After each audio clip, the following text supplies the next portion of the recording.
Hello everyone, tonight we're going to talk about sex.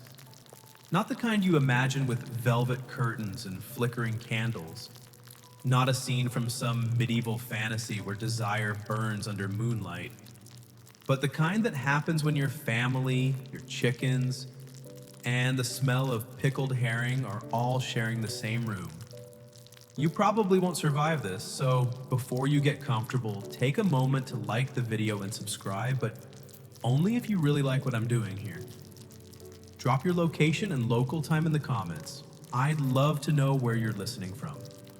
Now turn off the lights, maybe turn on the fan for some soft noise, and get to work tonight.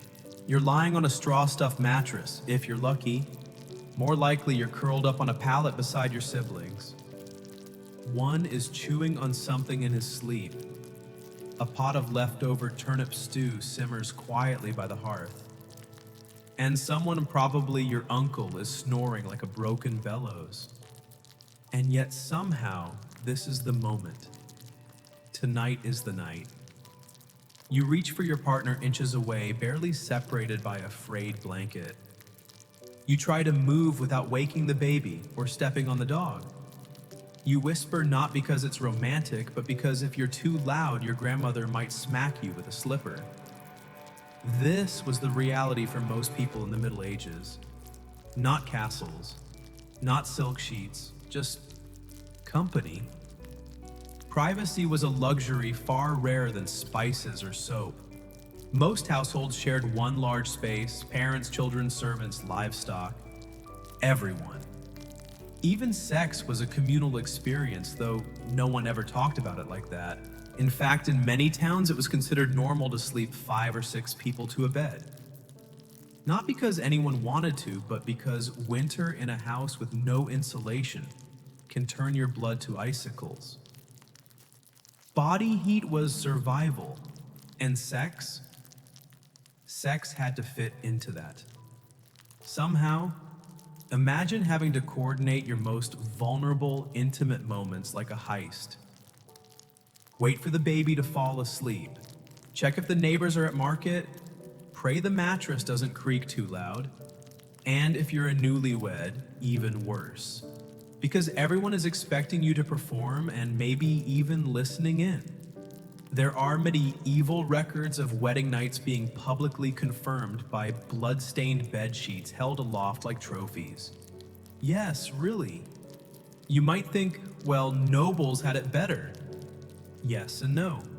Sure, they had private rooms, beds with thick curtains, silken robes and carved bedposts, but they also had servants who were always there to dress them, wash them, warm the bed with stones, and yes, to sleep at the foot of it, because in noble households, being alone was considered dangerous. You needed witnesses to avoid accusations of sin, betrayal, or witchcraft. So, if you wanted intimacy, you'd better be quiet. Or just pretend the butler isn't staring into the fire 3 feet away. There's a word that gets thrown around a lot, modesty. But in medieval times, modesty didn't mean covering your body. It meant not making anyone else uncomfortable. And nothing made people more uncomfortable than hearing you gasp during Lent. So you learn to be silent. You learn to time it right. You learn to love discreetly. Of course, there were exceptions. Some feasts got wild. Some festivals like May Day gave people the rare permission to frolic in the woods. And they did. But even those brief windows of sexual freedom were wrapped in folklore, rituals, and shame. Because pleasure was never just pleasure. It was politics. It was religion. It was dangerous. There's a famous saying from a 13th century cleric, better to conceive a child in sin than to spill seed in joy. Let that sink in. You weren't allowed to enjoy yourself unless a baby came out of it, and even then you'd better hope it was a boy. So there you are in your scratchy linen shift staring at the wooden beams above. You're not thinking about love. You're thinking, did I lock the goat pen? Is that a flea or something worse? Please God, don't let anyone hear us. And somehow, in all that noise and mess and awkwardness, people still fell in love, still held hands in the dark, still whispered jokes into each other's necks. Maybe not the way we imagine it, but no less real. Because love doesn't need scented candles, it needs courage. And maybe a good sense of timing. So, next time you complain about thin apartment walls or nosy roommates, remember your medieval ancestor, making love in the corner while their cousin churns butter 2 feet away, and doing it all without Wi-Fi deodorant or the sweet, sweet mercy of central heating. The rooster crows, but not for you. It crows because it always does loud, smug, and right next to your window. You roll over, eyes barely open, and remember it's Sunday, which means no sex, not today, not tomorrow, not any day the church says so. And the church in medieval times had a lot to say. You don't need a calendar. You've memorized it because your priest made sure you did. No sex during Lent, no sex during Advent, no sex before Mass, no sex during feast days, no sex if you're fasting, no sex on Wednesdays, or Fridays, or Sundays. If you do the math, that's more than half the year off limits. And if you're wondering when the church decided these things, the answer is slowly, sternly, and with increasing creativity. You see, medieval theologians weren't just obsessed with sin. They were obsessed with the timing of sin. You probably won't survive this. Let's say it's a Thursday during Lent. You and your partner are finally alone. The children are at the well. The cow isn't staring this time.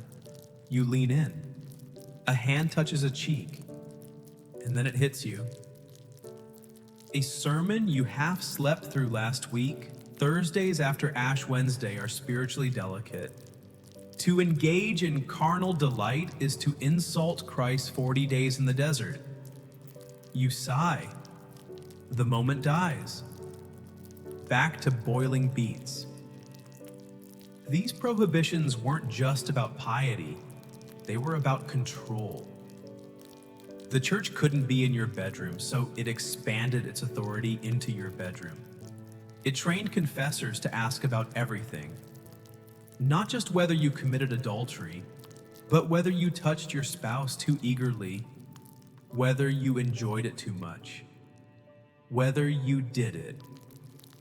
In a position not sanctioned by Scripture. Yes, positions mattered. Missionary was preferred because apparently gravity was God's favorite assistant. Anything else risked being labeled unnatural. And you weren't just confessing your own sins. You were encouraged to report your spouse's behavior too. Husbands tattled on wives for showing too much initiative. Wives whispered about husbands who innovated. Let's pause here. Imagine your priest, probably someone who hasn't touched another human in 20 years, asking you, did you lie beneath your husband? Did he attempt the position of the sow? You nod, burning with shame. He nods, burning with notes for his next sermon. This is how sex was filtered through sin, through penance, through power. And the rules didn't apply equally. Men could excuse their urges as weakness. Women always suspected of being temptresses. A woman who enjoyed sex too much might be accused of consorting with demons. No, seriously. There are confessions describing women who rode their husbands like beasts and were punished accordingly. It's not just absurd, it's weaponized guilt. And yet people still tried. There are letters from medieval women begging their confessors to grant them leeway. My husband is gentle, I desire him. Must I always feel shame? Some priests softened, some didn't. Historians still debate whether these rules were truly enforced or just ignored when no one was looking. But the fear stuck. You might ask, did people rebel? A few did. Some nobles commissioned bawdy poetry. Some towns hosted fertility festivals full of dancing, drinking, and innuendo. But even those moments were double-edged. You could be merry in May, but caught with your skirt too high in June, and the church might label you a harlot. The tightrope between delight and damnation was very, very thin. And so sex became a kind of negotiation, not with your partner, but with heaven. You lit a candle before. You prayed after. And somewhere in the middle, you hoped that what you were doing was sacred enough to be allowed, but not so satisfying as to feel sinful. You learned to mask joy with duty, to disguise desire as devotion, to rehearse the moans of guilt instead of the moans of pleasure. And yet, somehow, between fasting calendars, pulpit warnings, and awkward confessionals, people still held each other, still sought connection, still risked closeness in a world that wanted them to stay apart physically, emotionally, spiritually. It's easy to look back and laugh, to imagine monks writing sex manuals with a quill and a frown. But it wasn't funny then. It was real. It was lonely. It was love trying to survive inside a cage of incense and Latin. So the next time someone tells you the past was purer, holier, simpler, remember the Thursday evenings in Lent when two people wanted nothing more than to share warmth and were told it was a ticket to hell. And remember the quiet defiance it took to do it anyway. Your father is negotiating your wedding, not with you, with someone else's father. You're not even in the room. Outside, you're plucking weeds from the onion patch, thinking about that boy who smiled at you in the market last week. Inside, your future is being exchanged for 3 goats, half a vineyard, and an old debt finally settled. Welcome to Love Medieval Edition, where marriage wasn't about butterflies in the stomach. It was about barley yields and bloodlines. You probably won't survive this. Because even if you're lucky, even if you get along with your spouse, you won't have chosen them. There'll be a stranger who suddenly shares your bed, your bread, your body. And if you're noble, it gets worse. Your marriage isn't just about land, it's about alliances, power, and who gets to inherit the title of Baron of literally nowhere important. You're 14, he's 27. You met him once at a feast where he sneezed into a stew. Congratulations, you're betrothed. Arranged marriages weren't just the norm, they were expected. Romance was something that came after, if it came at all. People did fall in love, of course, but love wasn't the point. Love was a bonus, like embroidery on a tunic, nice if you had it, not necessary if you didn't. And what if you didn't love your spouse? You prayed, you tolerated, you tried not to let it show, because leaving a marriage wasn't easy. Divorce, almost impossible. Annulments were granted only if you could prove you were related, surprise. Everyone was, or that the marriage hadn't been consummated, which was hard to argue when you'd already had 3 kids and a bad back. Now imagine you're a woman. Your purity is prized like it's a family jewel. Your virginity is a negotiation tool. You're inspected, protected, and instructed to smile sweetly through it all. But your brothers, they can sleep around. No one asks if they're virgins. Double standards weren't just accepted, they were institutionalized. A noble girl caught sneaking out punishment.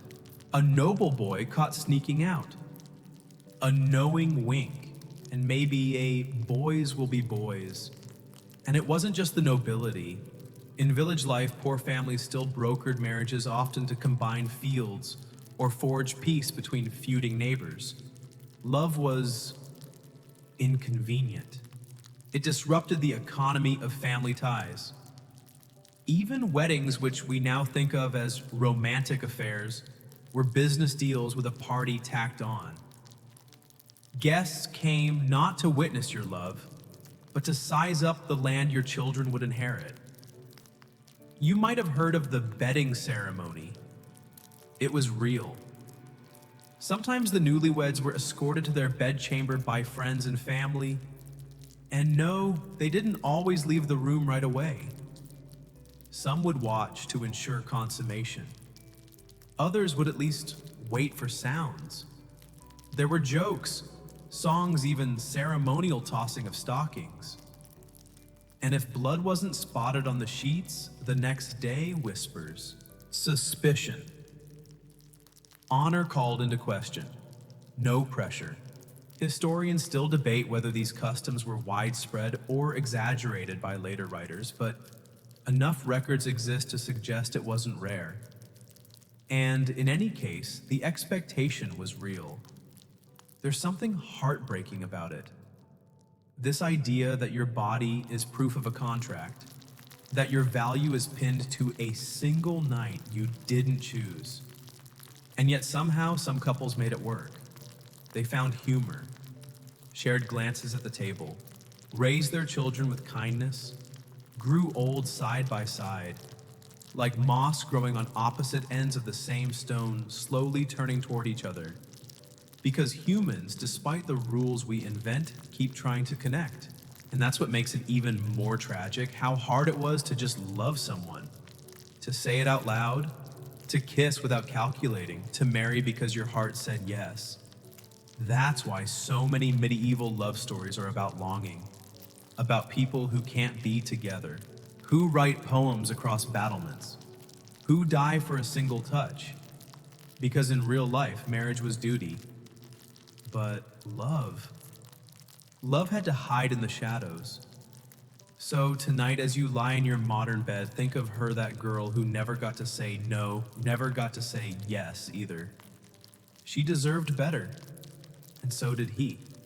And maybe, just maybe, that's why they kept dreaming.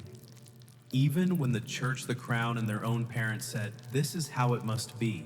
You've been living together for months now. Your clothes hang beside his. You share a straw mattress. You split bread. You argue over turnip stew like an old married couple. But you're not married. Not officially. Not in the eyes of the church. What you are is hand-fasted. It's a curious word. Hand-fasting sounds sweet, maybe even poetic. And in some ways it was. In the medieval world, hand-fasting was a kind of trial marriage. A public promise to each other spoken aloud sometimes before witnesses, sometimes not to live together, love each other, and more often than not, sleep together. No priest, no church bells. Just your hands bound together by a ribbon, a handshake, or sheer desperation. You probably won't survive this, because while hand fasting was technically recognized in some places, it was also a loophole. And loopholes don't stay open for long. You might be considered married under local custom, but if things went sour, the church might say, oh, that doesn't count. Or worse, that does count. And now you're stuck. You couldn't win. Couples hand-fasted for all sorts of reasons. Some were too poor for a proper ceremony. Others were waiting for land, a dowry, or the priest to stop coughing up blood. Some just wanted to test the waters, because love was risky and marriage was permanent. You wouldn't buy a horse without checking its hooves. Why should a husband be any different? But even if the villagers accepted it, society hovered like a hawk. You lived in a world where everything was a public matter. Neighbors gossiped. Midwives kept notes. The baker knew who came and went after dark. And if your belly began to swell before your wedding feast, suddenly everyone had an opinion. Sometimes the families rushed to the altar. A hurried wedding was better than an illegitimate child. Sometimes they punished the woman, rarely the man, because once again the burden of shame fell unevenly. She was loose, he was young. The church didn't like hand fasting. It muddied the waters of legitimacy. But it couldn't stop it either, so it tried to absorb it. Rules were written, witnesses were required. Certain words had to be spoken. Eventually, in the Council of Trent, many centuries later, the church declared, no marriage is valid without a priest. That's how powerful hand fasting had become. It had to be outlawed to be erased. But in your village, on your muddy road, hand fasting is still very much alive. You and your beloved live like everyone else, but constantly look over your shoulders. You go to church, but sit near the back. You lower your eyes when asked about the wedding date. You say soon, but you mean when the weather softens and his cousin returns with the ring. And yet this life together, this unofficial life, feels more real than anything you've ever had. You cook, you laugh, you watch each other sleep, you talk about names for future children and whether that one patch of land by the stream might hold enough sunlight for barley. But you know, one bad harvest, one nosy neighbor, one priest with a grudge, and it all disappears. Some couples were taken to court. Yes, there were actual courts for this. They'd ask, "Did you promise yourselves to each other? Were there witnesses? Did you say, 'I take thee' in any language resembling Latin? And if not, the church might separate you. Your children declared illegitimate. Your home dismantled emotionally and legally. Historians still debate whether hand fasting was a widespread institution or more of a rural anomaly. But even in ambiguity, it mattered, because it gave people a way to love when the official doors were locked. It gave the poor a voice in their own unions. It gave women a sliver of choice sometimes. You might have been a peasant, but for one brief, hand-bound moment, you were your own priest. And that was revolutionary. So when you hear modern people say, "Oh, in the old days, they respected marriage," remember this: they respected survival, they respected community, they respected appearances. But real love, it had to sneak in through the back door wearing borrowed shoes and whispering, "Are we enough for each other?" Even if the world says no. You hear the story in the marketplace. A knight before leaving for the Crusades locked his wife in a metal contraption, an iron belt with a padlock over her most private parts. "To preserve her virtue," someone whispers. You try not to laugh or ask where the key went, because surely no one would actually do that. Would they enter the chastity belt? A symbol that has lasted centuries. A cultural punchline, a favorite trope in cartoons, novels, and awkward high school history lectures. But here's the twist. You probably won't survive this, because the chastity belt, as we imagine it, probably didn't exist. Not like that. Not in the Middle Ages. Most historians today agree those metal underwear contraptions on display in museums, they're jokes. Renaissance satire, Victorian fetish items, not real tools of medieval morality. Sure, there are drawings and some rusty artifacts, but the earliest reliable mentions of chastity belts appear in the 15th century, long after they were supposedly common. And even then, they're wrapped in suspicion, mockery, and metaphor. So where did the myth come from? Possibly from fear. Possibly from fantasy, possibly from the same place all urban legends are born, a mix of anxiety and imagination. Picture this: a jealous husband about to leave on pilgrimage jokes about locking up his wife. His friend chuckles, scribbles a cartoon in the margins of a manuscript. Centuries later, that doodle is mistaken for fact. Or maybe it was an insult. A snide way of mocking nobility. Lord so-and-so is so paranoid he's chained up his poor wife. Or maybe, just maybe it was real, but rare. A one-off. An extreme act by a particularly unhinged man. Historians still debate whether chastity belts were ever truly used or just imagined. The evidence thin, rusty, often forged. And then there's the practicality. Metal rusts. It cuts, it pinches, you'd have infections in days, you couldn't sit clean or walk normally. Some models had keyholes in the back, How? Why? Who designed this? It gets worse. Some 19th century reproductions were sold as curiosities meant to titillate, not educate. In fact, many chastity belts on display today were made in the 1800s by collectors, not knights, for entertainment or other purposes. So how did the myth stick? Because it fit the story we like to tell. We want to believe the past was ridiculous, that people were ruled by superstition and fear, that women were literally locked up, denied agency, made into prisoners in their own bodies. And in some ways they were, but not with keys and iron, with shame, with sermons, with silence. That's the true chastity belt. Not metal, but metaphor.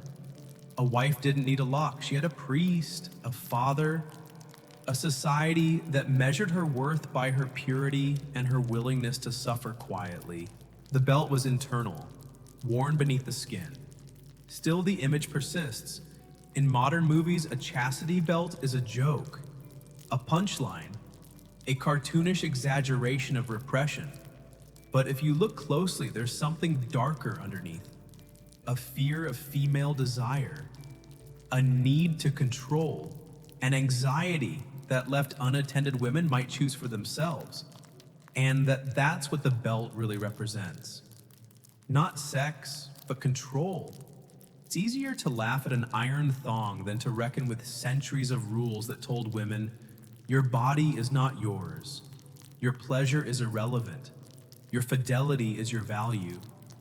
So, no, you probably wouldn't find a chastity belt in a medieval home, but you'd find its shadow in the expectations, in the power imbalances, in the quiet dread wrapped around every wedding vow. Because while the belt may be a myth, the need for it, the culture that made it seem plausible, was very, very real. So tonight, as you lie in your bed, grateful for zippers, autonomy, and breathable underwear, spare a thought for the myth that refuses to die. Not because it happened, but because deep down some part of society still wishes it did. You hear the story in the marketplace. A knight before leaving for the Crusades locked his wife in a metal contraption, an iron belt with a padlock over her most private parts. To preserve her virtue, someone whispers. You try not to laugh or ask where the key went, because surely no one would actually do that. Would they enter the chastity belt, a symbol that has lasted centuries, a cultural punchline, a favorite trope in cartoons, novels, and awkward high school history lectures? But here's the twist. You probably won't survive this, because the chastity belt as we imagine it probably didn't exist. Not like that. Not in the Middle Ages. Most historians today agree those metal underwear contraptions on display in museums, they're jokes. Renaissance satire, Victorian fetish items, not real tools of medieval morality. Sure, there are drawings and some rusty artifacts, but the earliest reliable mentions of chastity belts appear in the 15th century, long after they were supposedly common. And even then, they're wrapped in suspicion, mockery, and metaphor. So, where did the myth come from? Possibly from fear. Possibly from fantasy. Possibly from the same place all urban legends are born, a mix of anxiety and imagination. Picture this: a jealous husband about to leave on pilgrimage jokes about locking up his wife. His friend chuckles, scribbles a cartoon in the margins of a manuscript. Centuries later, that doodle is mistaken for fact. Or maybe it was an insult, a snide way of mocking nobility. Lord so-and-so is so paranoid he's chained up his poor wife. Or maybe it was real, but rare, a one-off, an extreme act by a particularly unhinged man. Historians still debate whether chastity belts were ever truly used or just imagined. The evidence thin, rusty, often forged. And then there's the practicality. Metal rusts. It cuts. It pinches. You'd have infections in days. You couldn't sit clean or walk normally. Some models had keyholes in the back. How? Why? Who designed this? It gets worse. Some 19th century reproductions were sold as curiosities meant to titillate, not educate. In fact, many chastity belts on display today were made in the 1800s by collectors, not knights, for entertainment or other purposes.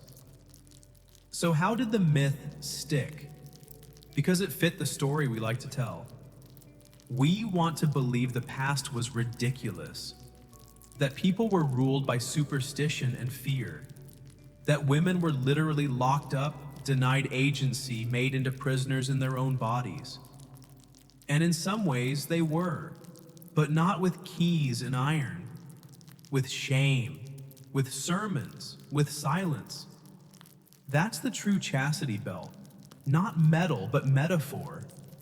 A wife didn't need a lock. She had a priest, a father, a society that measured her worth by her purity and her willingness to suffer quietly. The belt was internal, worn beneath the skin. Still, the image persists. In modern movies, a chastity belt is a joke, a punchline, a cartoonish exaggeration of repression. But if you look closely, there's something darker underneath. A fear of female desire, a need to control, an anxiety that left unattended women might choose for themselves. And that's what the belt really represents. Not sex, but control. It's easier to laugh at an iron thong than to reckon with centuries of rules that told women, your body is not yours. Your pleasure is irrelevant. Your fidelity is your value. So no, you probably wouldn't find a chastity belt in a medieval home, but you'd find its shadow in the expectations, in the power imbalances, in the quiet dread wrapped around every wedding vow. Because while the belt may be a myth, the need for it, the culture that made it seem plausible was very, very real. So tonight, as you lie in your bed, grateful for zippers, autonomy, and breathable underwear, spare a thought for the myth that refuses to die. Not because it happened, but because deep down, some part of society still wishes it did. You pass by the building every day. It's tucked between the cobbler and the spice merchant. The shutters are always slightly ajar, lanterns glowing red in the evening. You've heard whispers what goes on inside, and you've seen men come and go, heads down, collars up, pretending it's just another errand. But it isn't. It's a brothel. And in this medieval town, it's perfectly legal. You probably won't survive this, because everything you've been told about medieval morality is about to unravel. Sex, sinful and forbidden. Yes, if done for pleasure. Yes, if done on the wrong day. Yes, if done by a woman who enjoyed it, but sex for money. That had rules. You see, the church didn't like prostitution. It denounced it from the pulpit. It called sex workers daughters of Eve, agents of temptation, walking sins in corseted form. But it also taxed them, regulated them, sometimes even protected them. Because if vice couldn't be eliminated, it could at least be organized. In cities like Paris, London, or Florence, licensed brothels were part of civic life. They had opening hours, they kept ledgers. Some even had dress codes for their workers. You might think that's progressive. It wasn't. It was pragmatic. City officials believed that allowing prostitution kept honest women safe. Better for men to visit a brothel than seduce a merchant's daughter. Better for the sin to have a street address. And so red light districts emerged long before neon signs and Amsterdam windows. Some brothels were small, a madam, a few beds, some stale ale. Others were grander, with music, food, and women, trained in conversation as well as other skills. Not all sex workers were poor. Some were former nobles fallen on hard times. Others were orphans, widows, or runaways with nowhere else to go. Some even found power in the profession, control over their income, influence among clients, protection under the law. But make no mistake, it was never safe. Reputation was fragile, disease was rampant, and society rarely offered a second chance. The church in its paradox condemned prostitution while profiting from it. There are records of clergy owning the buildings brothels operated in. Some even collected rent. Others visited. Historians still debate whether this was hypocrisy or reluctant tolerance. Either way, it was real. You could hear a sermon against lust in the morning and see the same priest enter a brothel by moonlight. Sex workers were caught in the middle, needed, used, shamed.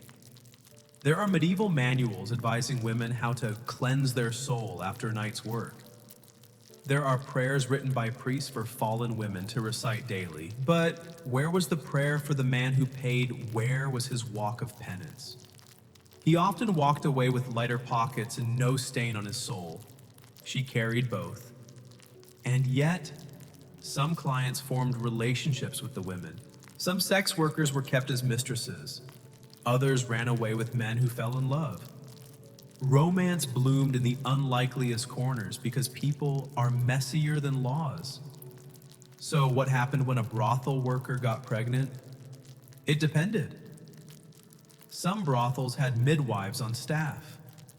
Some tried to hide the child. Others forced women to leave. There was no safety net, no maternity leave, just more risk. And yet the brothel remained a place of strange community. Some women found solidarity there, a shared understanding, a grim humor. They joked about clients, rolled their eyes at the ones who cried after, counted coins, washed sheets, survived. Because that's what sex work has always been, not romance, not empowerment, not damnation, survival. And behind every transaction was a story.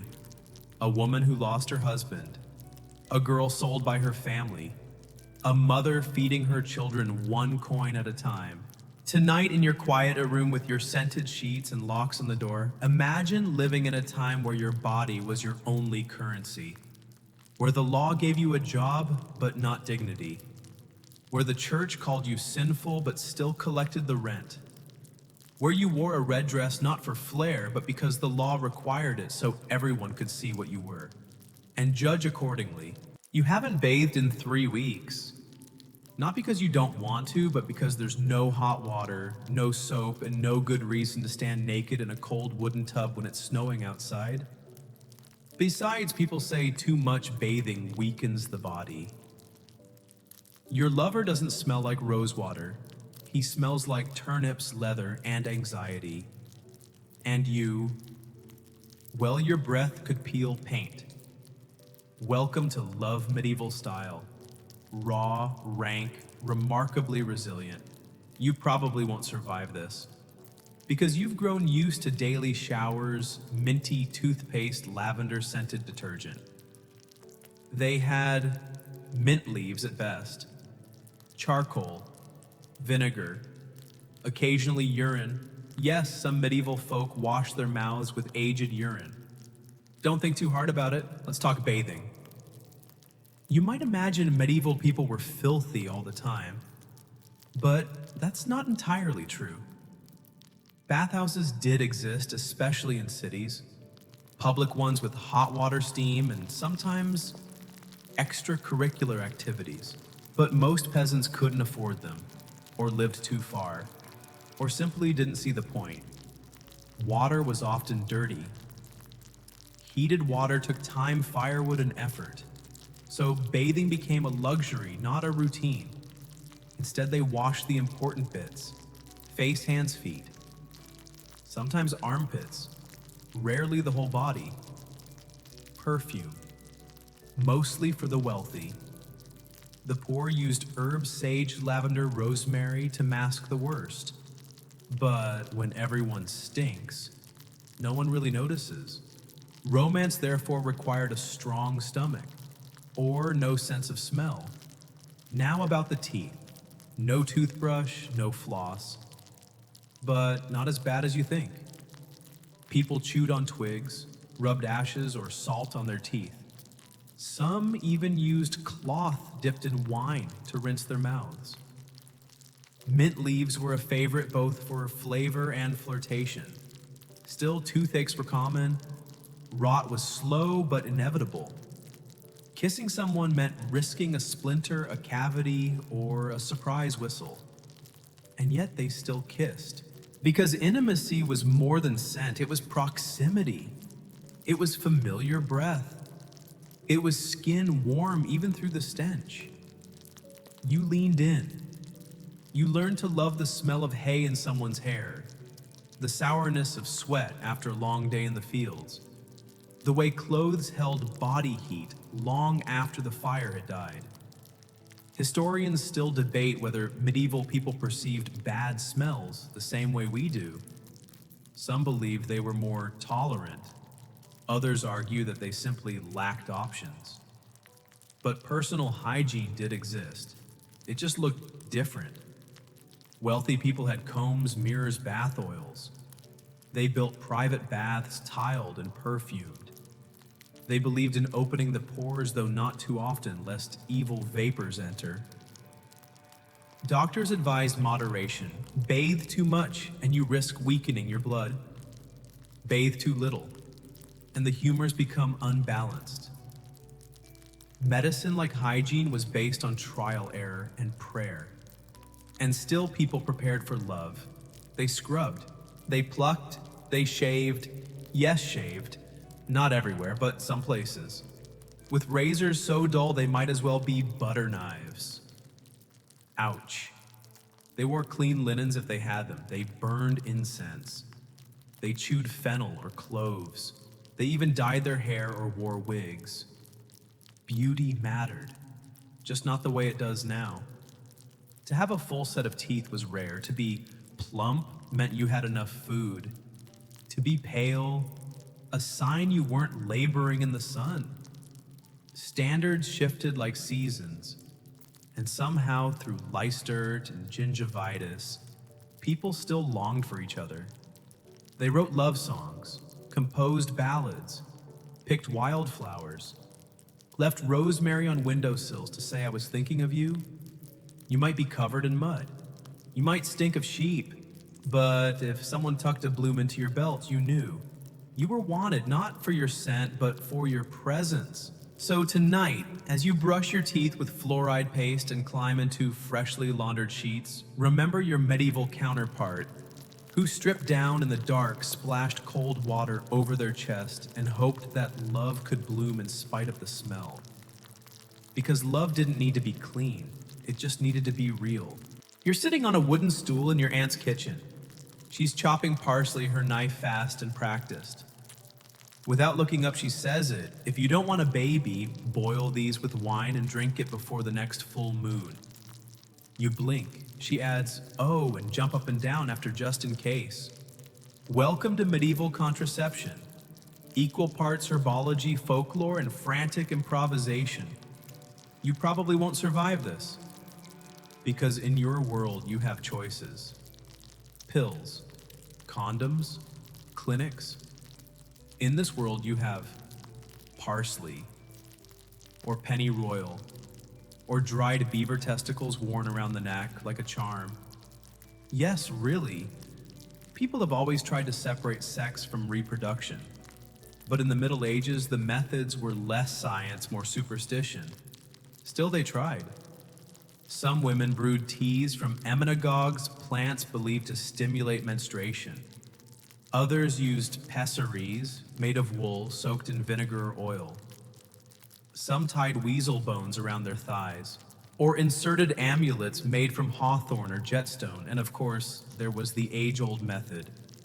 Pray you're not fertile tonight.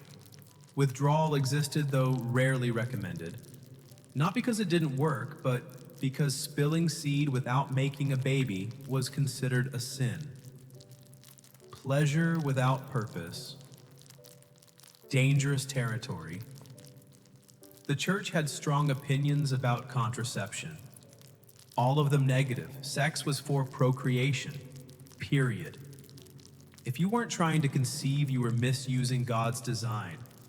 Even married couples who interfered risked damnation. There were penances assigned, some mild, some severe. But the guilt always thick. Historians still debate whether these methods had real efficacy or were mostly ritual. Some herbs used could induce abortion, but at great risk. Too strong, and they'd poison you. Too weak, and you'd just feel bloated and pregnant. And yet knowledge spread. Women whispered to each other at wells and kitchens during childbirth. Midwives kept secret books, recipes, cautions, notes from patients long gone. It wasn't just about preventing birth, it was about control. Control over the body, control over choice, control over a future that might already be half decided by others. And when contraception failed, that's when things got complicated. A woman found to be pregnant outside of wedlock might face social ruin. Sometimes exile, sometimes worse. But in many cases, families covered it up. They arranged a hasty marriage. They claimed the baby came early. They sent daughters to distant relatives until the child was born. Medieval society was harsh, but not always consistent. The rich had more options. They could pay midwives, bribe priests, rewrite timelines. The poor. They had each other and a lot of hope. There's a kind of tragic bravery in all this. Imagine doing everything right, boiling the herbs, saying the words, even jumping after and still missing a period. Still watching your stomach swell. You're not scared of the baby. You're scared of what it means. You might lose your lover, your family, your place in the village, and yet you tried. Because you wanted a moment of intimacy unchained from consequence. A night of joy, not judgment. You wanted what everyone wants, to feel close, to feel free, to feel human. And for that, you risked everything, even your life, because some methods could kill. Some herbs damaged the liver. Some led to hemorrhage. Others left women sterile. There's a grave in an unmarked field, a girl buried without ceremony, her name lost, her story common. Not because she was careless, but because the world gave her no margin for error. So tonight, as you sip your herbal tea, think of her, not with pity, but with respect. She didn't have your choices, but she still tried to choose. And that, in a time of impossible odds, was an act of quiet rebellion. You're newly married, the feast has ended, your shoes are sticky with spilled cider. Your veil smells like roast lamb and your cheeks ache from forced smiles. Now comes the wedding night. The part everyone whispered about, nudged elbows over made jokes too loud for comfort. But here's the truth. No one tells you don't want it. Not tonight, not like this. But you have no choice. Because you're the wife now. And in the medieval world, that comes with marital duty. You probably won't survive this. Because while the church claimed that both partners should consent to sex, what it gave with one hand, it took away with the other. Yes, canon law said marriage required mutual agreement. Yes, it claimed both husband and wife owed each other their bodies. But in practice, only one side had the power to say no. If your husband demanded intimacy and you refused, he could bring you before a court. He could accuse you of denying his rights, and he'd probably win. Because embedded in law sermons and culture was the assumption that a wife's body belonged to her husband. Not figuratively, legally. This wasn't unique to peasants or nobles. It was universal. A man might be punished for adultery, but forcing his wife rarely considered a crime. Even theologians debated whether a husband could sin against his wife in bed. Some said yes, some said only if he uses unnatural positions. Some said no because marriage sanctifies the act regardless. You wonder what about her pain, her fear, her silence? Silence was treated as assent, resistance inconvenient. Historians still debate whether these laws reflected actual practice or idealized theory. Some records suggest many couples were tender. Some show husbands held accountable. But the system skewed. And for women, especially young ones, especially poor ones, there was little room to resist. Even language betrayed them. In court documents, phrases like performed her wifely duty or refused conjugal rights appear again and again. Dry, clinical, brutal. These were not romantic unions. They were contracts. And you were the clause. Some women found loopholes, feigned illness, took prolonged pilgrimages, entered convents to escape abusive marriages. Others endured. Because what else could they do? They stitched quietly by the fire. They swallowed their cries in the night. They learned to disassociate. And still, somehow, they found ways to survive. A kind word from a neighbor, a prayer whispered alone, a small act of defiance like refusing to warm his feet. It wasn't just physical, it was psychological. To be told that your wants don't matter again and again does something to the soul. And what of love it existed? But it had to coexist with fear, obligation, and expectation. You might come to love your husband, you might not. But either way, you had to let him in, or risk being cast out. And society would not pity you, it would call you difficult, frigid, a curse upon your lineage. That's the word they used, sometimes curse. To deny your husband's sex was to invite chaos. Crops might fail, children fall ill, God might frown. It sounds absurd, but when your whole world believes it, it stops being absurd. It becomes real. And so, over centuries, generations of women were trained not to say yes, but to never say no. Tonight, as you rest in a world with safe words, mutual respect, and conversations about boundaries, take a breath. Think of the countless women who were never asked, "Do you want this?" only told you must. And remember, consent is not just the absence of a fight. It is the presence of freedom. You're selling onions at the weekly market when it happens. He hands you a silver coin, lingers just a second too long. No words, no flirtation, just a shared look that feels like spring opening inside your chest. You try to brush it off. You're a peasant. He's not. You've got turnip stains under your fingernails, and he smells faintly of horses and rain. Still that night you think of him, and the next week he's back. This time it's not onions. He buys leeks he doesn't need and asks about your dog. Welcome to medieval love. Stupid, silent, and more real than anything you were ever allowed to say. You probably won't survive this, because the rules around love are razor thin. You're not supposed to feel this way. You're already betrothed. Or he is. Or maybe neither of you are, but your families would never allow it. And yet love blooms anyway. Not in ballrooms or balconies, but in the margins, on muddy roads, over baskets of carrots and borrowed wool. Because real love in the Middle Ages didn't wear armor. It wore aprons and patched sleeves and shoes with holes. Sometimes it happened in secret, letters hidden in loaves of bread, a daisy pressed between pages of a psalter, a pause by the riverbank just long enough to say, "I thought of you."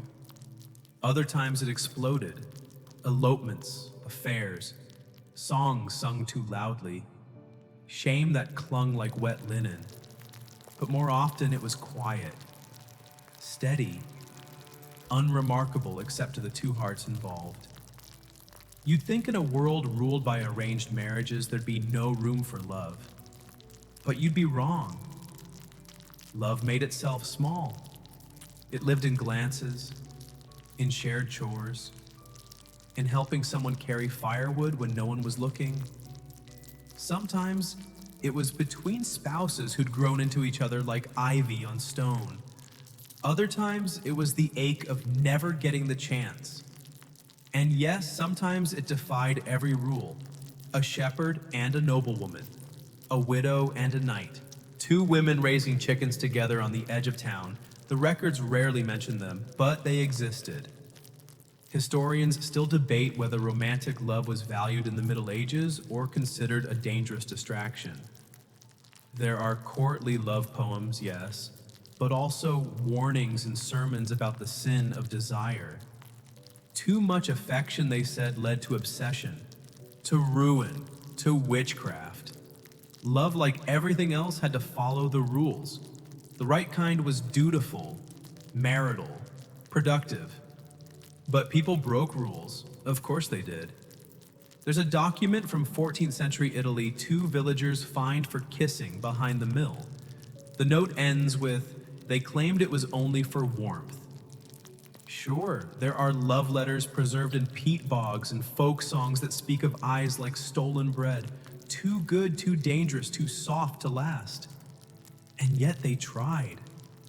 Because despite the laws, the sermons, the fear people needed to love, to feel chosen, to be seen, to believe that somewhere beneath the plague and taxes and poorly salted fish, someone's heart beat a little faster for you.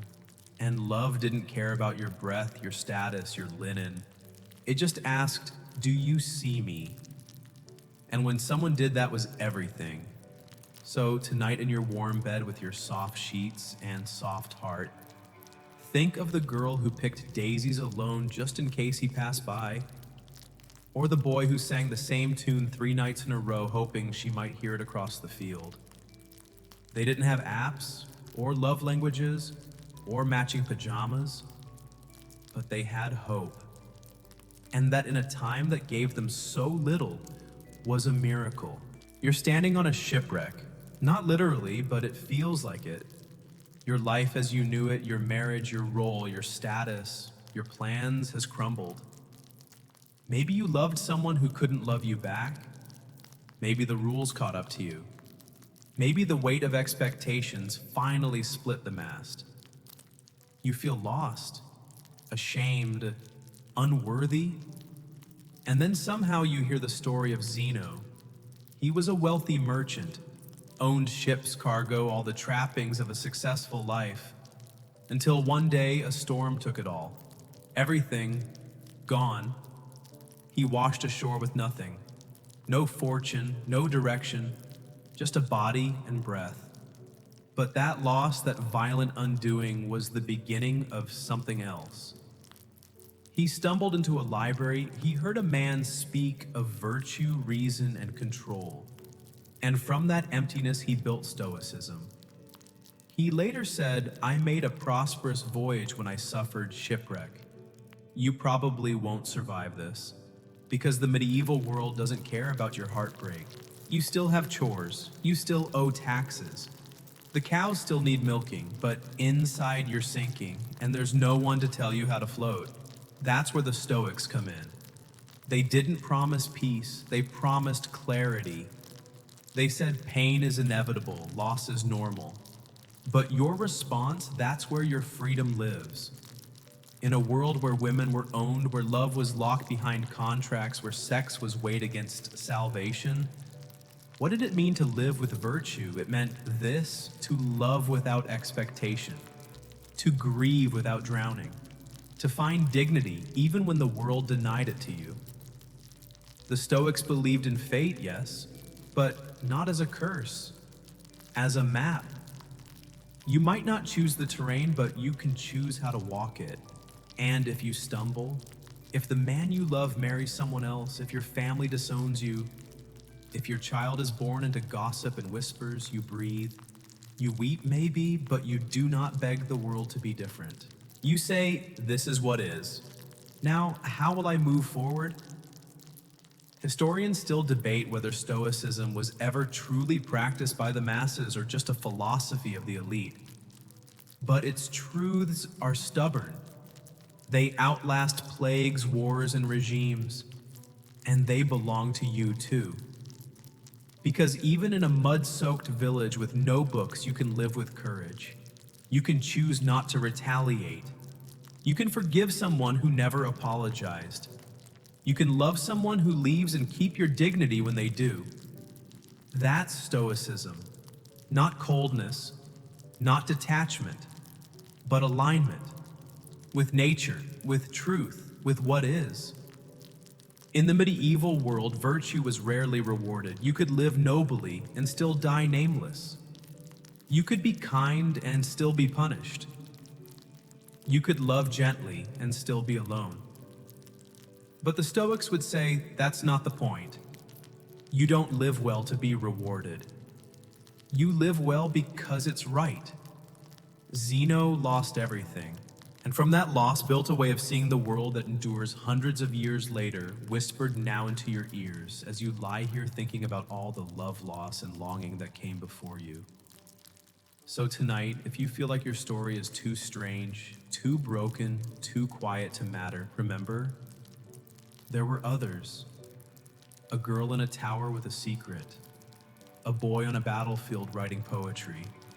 A wife who never said yes but never stopped hoping. A priest who listened and loved and regretted. They didn't all survive, but they all felt and tried, and some quietly became free. So breathe in, breathe out, and know this: nothing can take away your ability to respond with grace, not war, not heartbreak, not history. Tonight you traveled through a version of the Middle Ages rarely shown in textbooks, one woven with quiet longing, awkward truths, and the resilience of human connection under suffocating rules. You learned that sex was rarely private, often awkward and deeply shaped by religious control. Half the calendar was off limits.